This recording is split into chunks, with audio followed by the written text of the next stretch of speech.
This is The Download from Sounds Profitable, your daily source for the essential news of the business of podcasting, brought to you by Spreaker from iHeart. I'm Gavin Gaddis.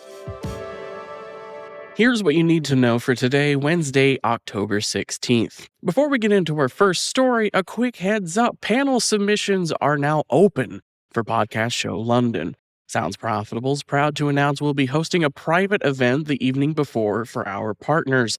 More details to follow. Now for our first one, questions to YouTube Sandy Wilhelm. The Pod News interview series Questions 2 continues on with Sandy Wilhelm, UK head of podcast and news YouTube partnerships.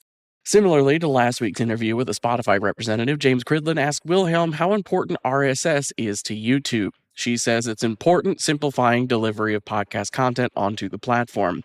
While there is no formal product feature announced that will allow YouTube-hosted podcasts to distribute out of the YouTube ecosystem via RSS, she says it's not impossible. Next up, First Listen, the exclusive debut of Can't Stop Talking. Yesterday, British rock band The Struts debuted their latest single, Can't Stop Talking, via an episode of their podcast, The Struts Life, produced by Pantheon Media. According to Pod News reporting, this is the first time a major label artist has debuted a track via a podcast. As Tom Webster wrote back in March, licensed music is one of the areas podcasting has where there is a clear audience waiting to be served, but labels have yet to buckle down and figure out viable methods of broadcasting music akin to YouTube's burgeoning music scene. Bands like The Struts debuting entire singles on podcasts is a step forward towards that future. Next up, the ticking time bomb beneath the CTV advertising boom. New data from Omdia predicts global CTV, that's connected television, ad revenues among the bigger companies for streaming hardware and players will more than double over the next 5 years.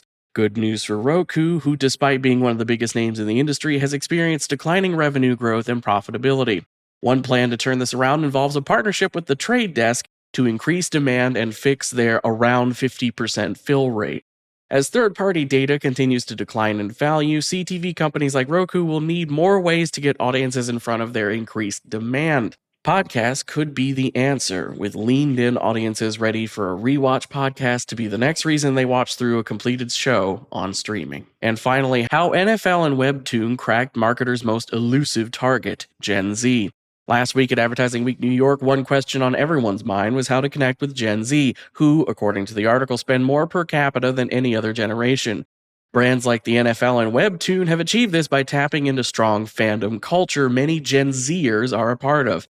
83% of Webtoon's users are Gen Z, and young sports fans reportedly engage with their favorite games and teams across multiple platforms.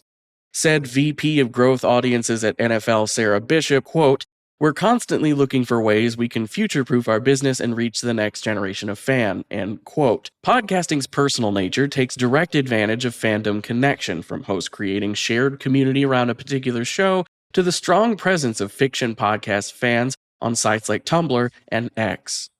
As for the rest of the news, Magellan AI has updated its creative analyzer tool. Steve Pratt, author of Earn It, partnered with Jar Audio for a Q&A webinar tomorrow.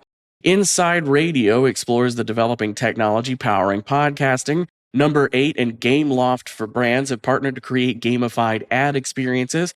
Pinna has announced a new season of Grim, Grimmer, Grimmest featuring spooky stories for young listeners. And The Verge has kicked off a series of articles and videos focusing on technology developed in 2004, which includes an hour-long deep dive into the world of podcasting. Be sure to check out the links to every article mentioned right in your podcast listening app or at soundsprofitable.com, where you can also subscribe to the newsletter version. The Download is written and produced by Newton Shuttlecotti, myself, Brian Barletta, and Tom Webster. This episode is hosted on Spreaker. For Sounds Profitable, I'm Gavin Gaddis. Download us again tomorrow.